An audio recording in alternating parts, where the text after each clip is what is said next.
Poucas coisas são tão aproveitáveis e divertidas que nem a fase dos anos 80 do Arnold Schwarzenegger.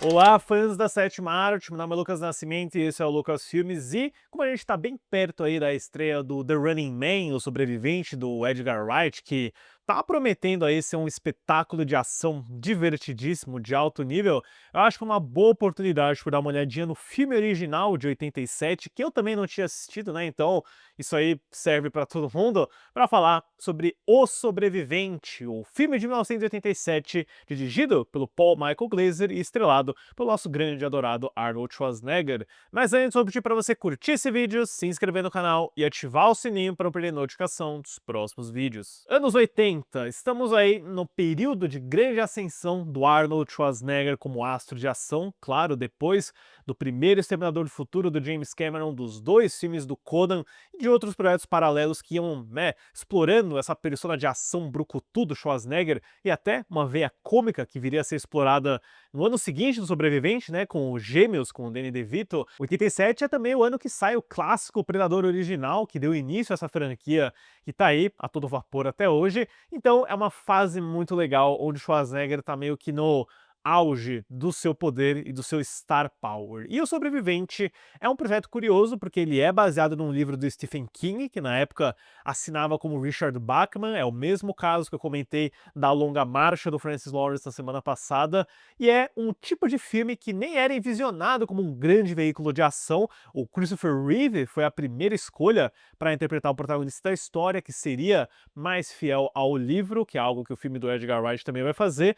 Quando Schwarzenegger se envolve no projeto, ele vira um filme de ação, a motivação do protagonista é completamente alterada e, naturalmente, você tem uma grande produção de mais de 25 milhões de dólares, onde o Steven E. de Souza escreve os 15 drafts de roteiro que eles usariam para tomar forma ao filme, enquanto o Andrew Davis, que ficaria bem em alta pelo Fugitivo com o Harrison Ford, é a primeira escolha para dirigir, mas ele é demitido quando a produção atrasa, dando aí espaço para o Paul Michael Glaser, que foi ator de televisão, ele foi o Starsky do Starsky Hutch original da década de 70, dirigiu vários episódios de série, estrelou em várias produções, acaba indo para dirigir esse filme, né? A longa carreira dele como diretor de TV foi um bom motivador para ele fechar esse trabalho, e um grande lançamento em 1987, foi um ótimo ano para o Schwarzenegger.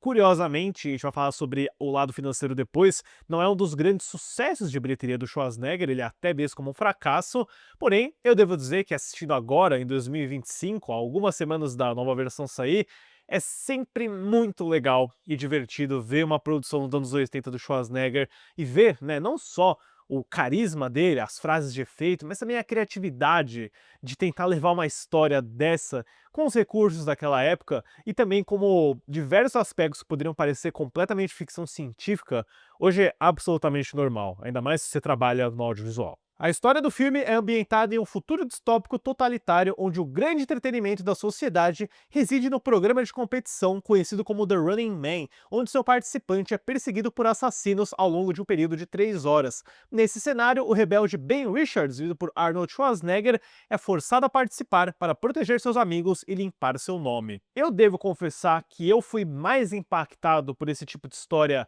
da sociedade do espetáculo sendo usada como uma massa de manobra numa sociedade totalitária com os Jogos Vorazes, né? Os Jogos Vorazes são uma porta de entrada perfeita para alguém que estava saindo da adolescência, e aí depois que você passa por esse universo e passa a conhecer obras que vieram antes dele, você entende, né, como esse tipo de história estava sendo trabalhada há muito, muito tempo atrás. Na verdade, a gênese disso é o 1984 do George Orwell, com toda certeza, mas eu fiquei bem encantado em como o Stephen King, que é um cara que eu mais associo a terror, brincou muito com essas ideias, né? A Longa Marcha fala muito disso, e o próprio The Running Man é um exemplo completo disso, né? De como você tem esse grande espalhafatoso programa de televisão assistido por muitas pessoas, e eu gosto de como a direção do Paul Michael Glaser enfatiza que muitas senhoras idosas são parte principal da plateia durante as apresentações, de como você está investido na violência, no desastre, em pessoas literalmente correndo por suas vidas,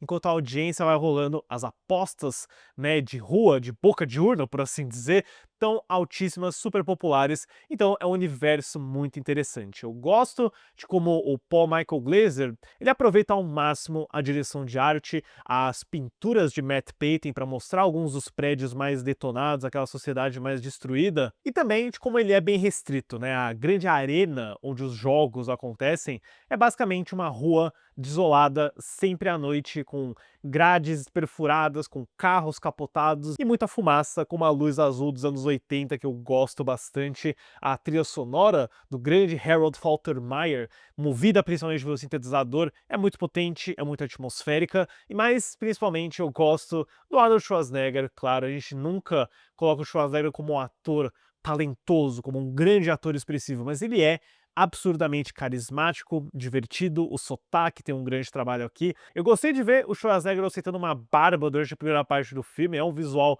bacana que ele poderia ter incorporado em outros projetos também, devo dizer.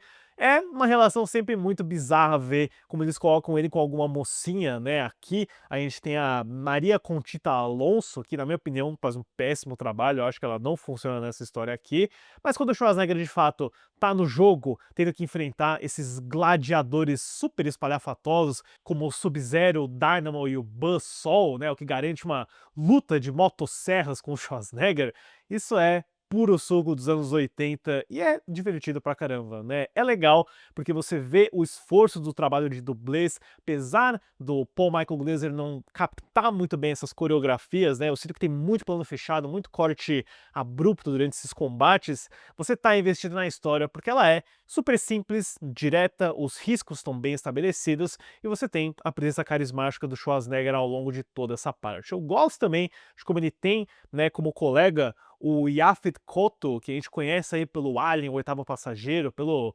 Vive e Deixe Morrer do 007 também. É uma boa dupla entre os dois, aquela camaradagem clássica de anos 80, o que dá espaço também para que o Schwarzenegger tenha muitas frases de efeito. Eu acho que basicamente ao final de cada combate que ele tem com os gladiadores, os stalkers, como eles chamam, eu já tava na minha cabeça esperando, tá, qual vai ser a frase de efeito? Qual vai ser? Qual vai ser? Qual vai ser a melhor frase de efeito desse filme?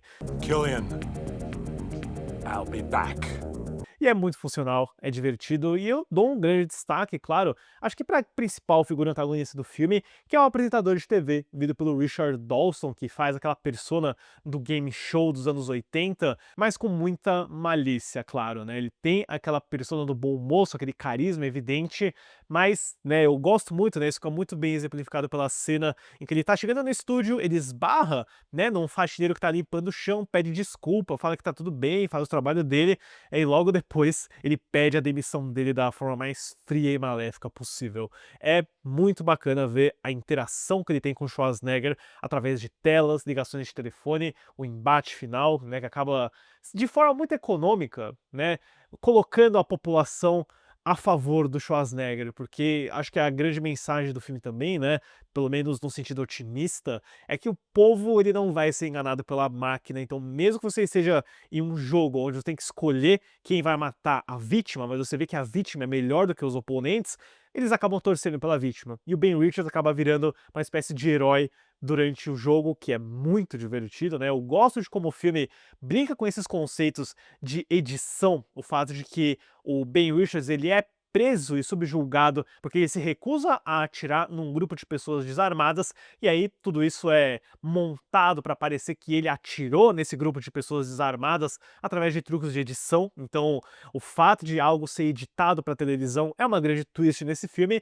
além, né, de surpreendentemente a tecnologia deepfake. A gente vê durante uma cena do filme onde os produtores do programa colocam o rosto de Schwarzenegger e uma outra pessoa para mostrar que ele foi morto por um dos combatentes principais. Então, são conceitos que naquela época deviam parecer alienígenas de ficção científica, mas que hoje é uma realidade completa, né? Eu quero até ver como que o Edgar Wright vai retrabalhar essas ideias no filme dele.